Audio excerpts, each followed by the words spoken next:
thank you so much for being here.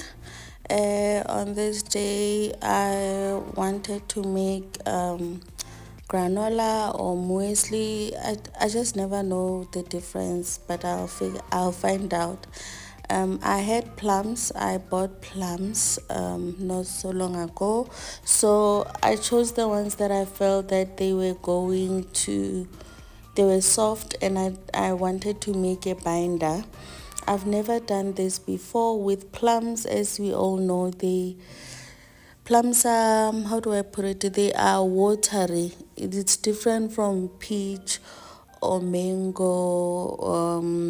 or strawberry.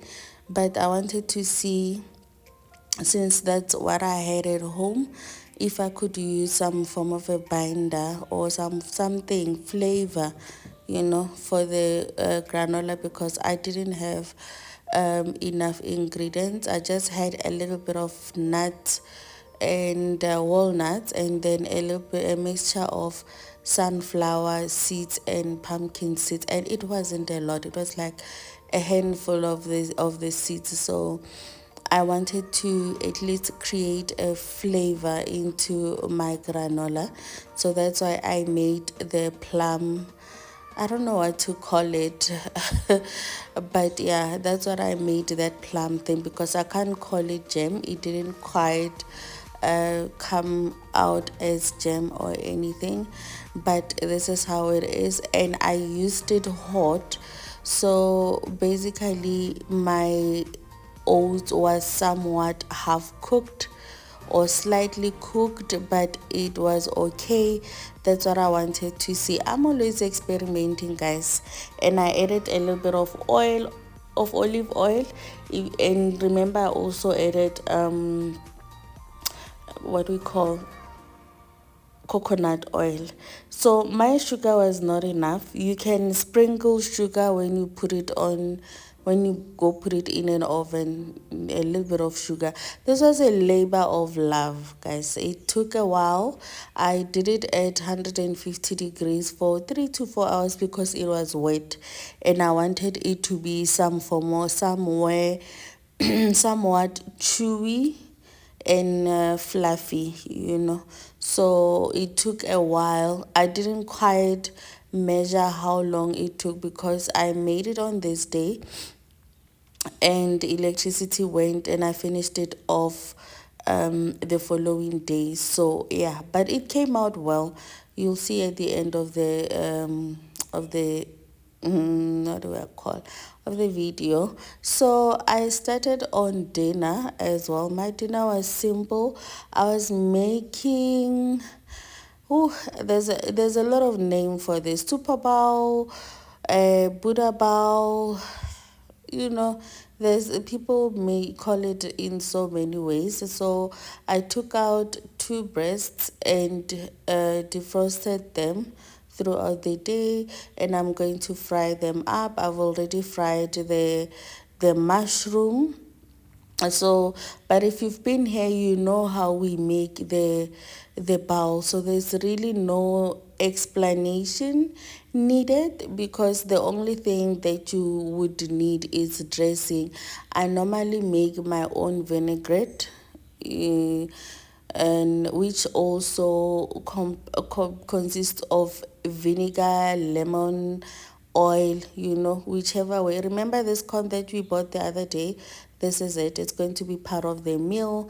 And yeah, thank you so much for being here. I appreciate you. I was telling you about the vinaigrette. The vinaigrette, it can either, your base can either be any oil with vinegar, any type of your vinegar, or sometimes I do add a little bit of lemon, and I season it according to my choice. So in my bowl there, it's leaves. I mixed a mixed leaf lettuce with baby spinach and quinoa. I cooked quinoa and butter beans. I do cook butter beans in batch and then freeze them. So yeah, so that's what we had for dinner on this day. You will see as it goes. It's simple, it's not complicated at all.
this is the following day, early in the morning, and I wanted to start cleaning early.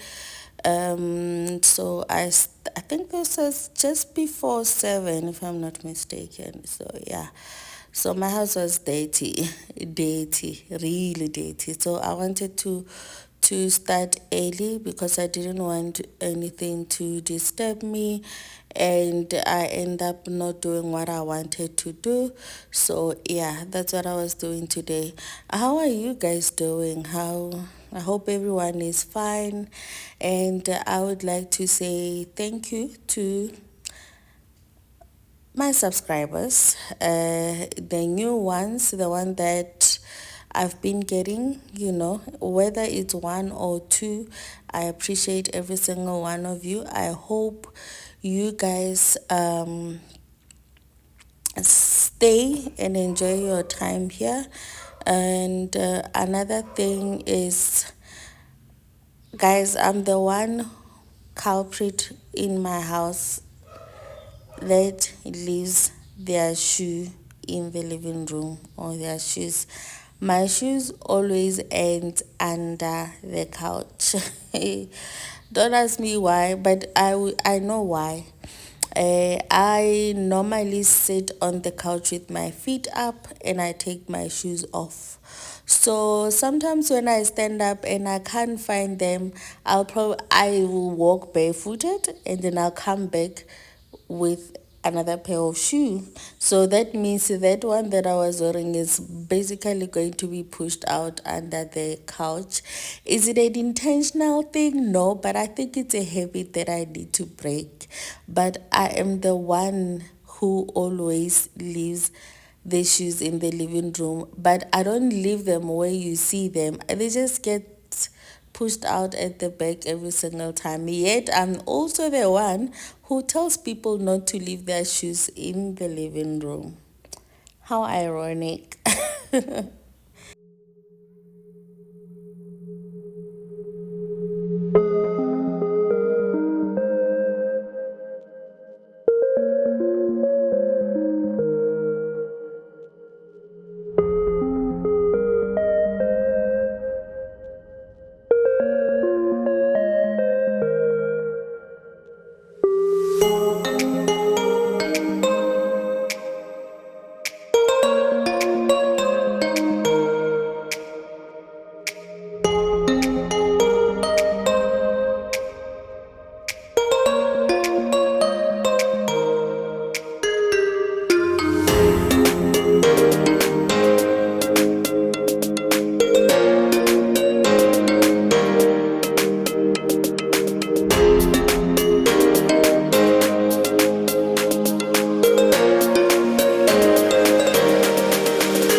this year I am trying to be kind to myself, to my body, and everything else. I am tackling one space at the time.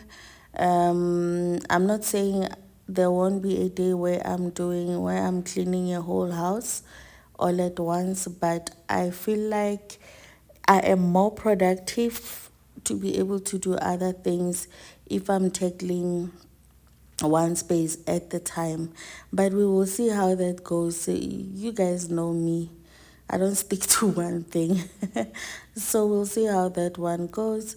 But this time I'm like, I need to find a way to uh, balance things out. So I'm still trying to figure out how to do it. I think I did mention previously that my mother was a domestic worker. So I used to watch her be able to maintain a clean house. Even now, at old age, she's still able to do that, you know. So but she's got a system. She's got a day where every day there's something that she is doing. And for some weird reason, when she's doing that, nothing is left behind. If she's doing this, it's not like other places are in shambles or chaotic or whatever. No.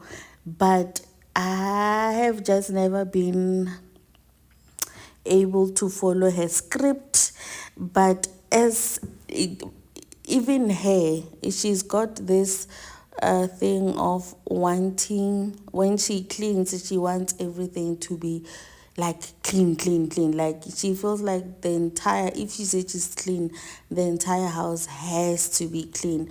But after that, after doing that spring cleaning, she's got a system that she makes sure that everything stays in place.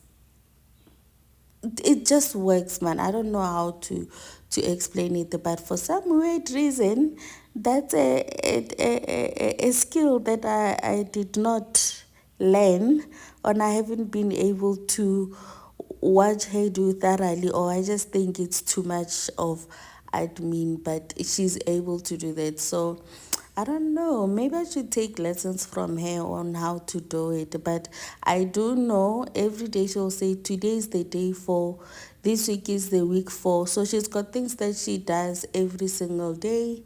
And then she's got things that that she does every single week. And every single month there's one thing that she does. And she doesn't plan, but because I think she worked as a domestic worker, those are the things that it had to they had to be done. So she developed some sort of a, a formula for them to work hand in hand. I'm struggling with that. I'm struggling with that, but I really want to improve on my cleaning habits. That's something that I need to do. I think I want to work smart, not hard. And that's what I intend to do. I mean, I did say previously that I'm turning 40 this year. I intend to live for another 40, if not more. Actually, 45.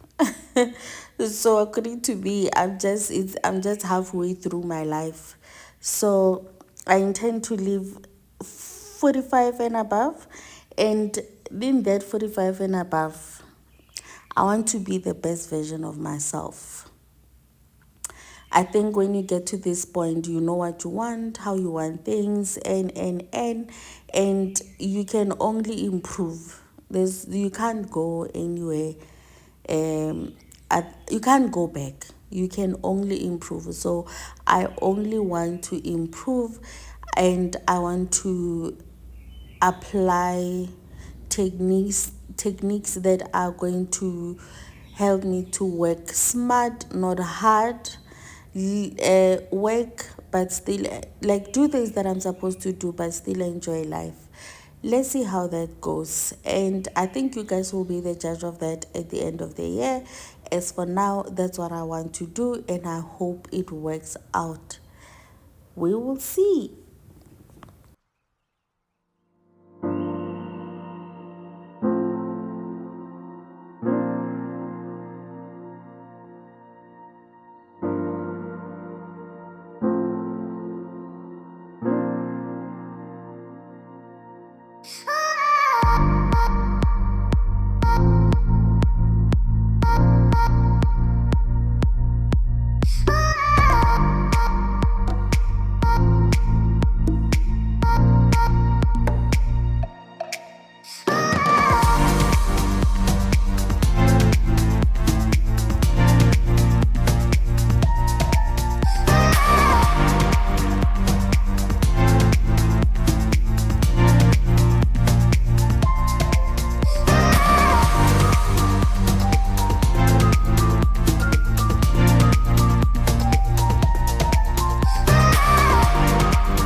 One of the other things that I was taught when I was growing up is that when you clean, you don't do what I do when I'm in Bobo. You don't take the chairs and put on the table and start cleaning somewhere else and finishing. Like, you don't do that, but I do it. My mom always says, if you're going to clean, start with around the table, clean under the table, move the chairs, clean under the table, and then mop if you have to, and then put it back, then clean around it, and then you are done there. And when you clean at the with under with when you clean, when the couches are the living room, you move, you clean, you sweep, you mop, put it back. Like, do that. Don't shift everything all at once and then you come back and sweep the whole house, and then you come and mop. She says accidents do happen. You can fall down and you would have to leave the house in that state. So you don't do that. You clean and put things back before you go to another space, because anything can happen and you'll be forced to leave things as they are. So you can't do that. Growing up, I did not understand what the fuss was all about, because I thought it was easy to do things that way.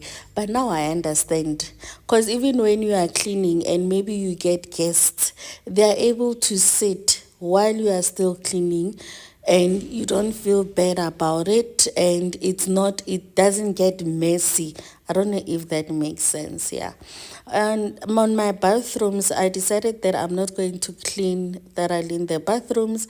I'm just going to mop the floors and clean the the toilet bowls, and that's all I'm going to do today.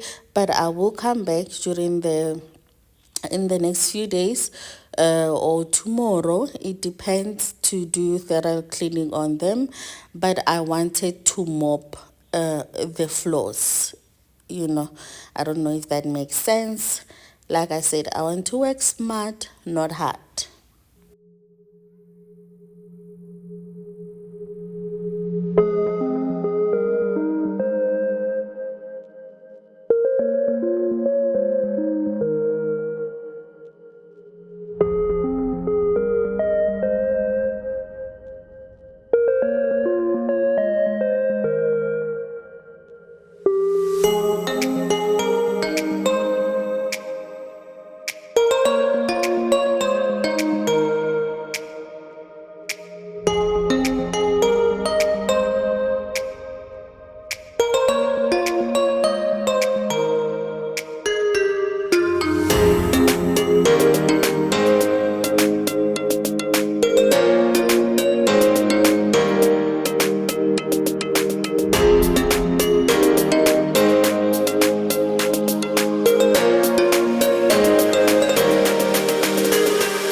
Today I did not start with doing dishes. I started with just mopping the floors, and I'm going to proceed to do that into the kitchen as well, because I need to be somewhere.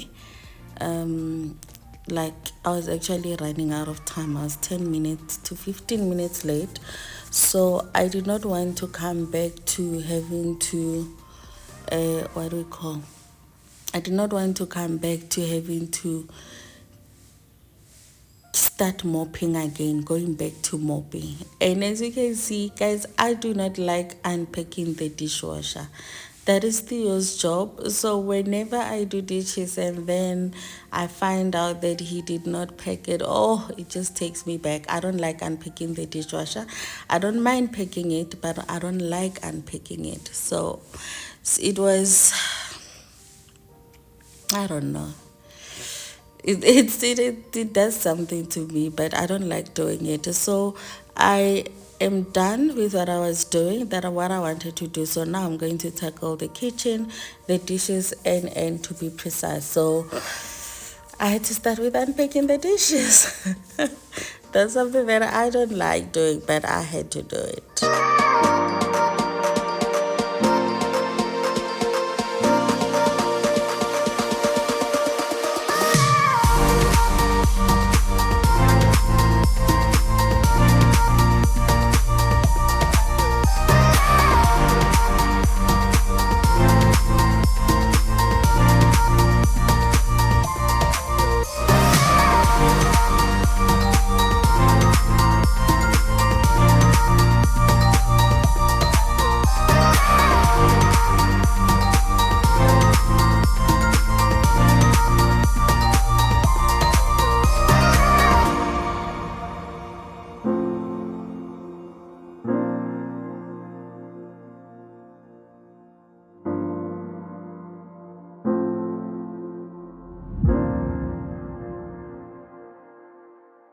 Thank you so much for watching up until this far. If you have watched up until this far, kindly drop me a heart emoji in the comment section. And this is the granola after being uh, baked for few hours, and then I let it sit on the counter for a couple of hours as well, just to let it cool down. And I'm going to put it in this bowl so that it can continue to cool down, it can continue to, because I want it dry. So this one, I don't think it's the one that you can keep in the cupboard for too long.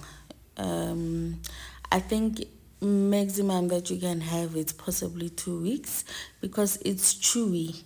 The thing is, I won't be able to, my family eats a lot of granola, so I won't be able to see how long it's going to last. And with how chewy and semi-moist, not semi-moist, but it's not dry, is, I don't think it's something that you can keep for long. But if you are a caterer and you are going to serve granola as part of your breakfast, I would suggest that you do this, because the flavor in it, it's something else. Thank you so much for being here. I appreciate you. Don't forget to like, comment, share us if you can, and I hope to see you on my next upload. Bye.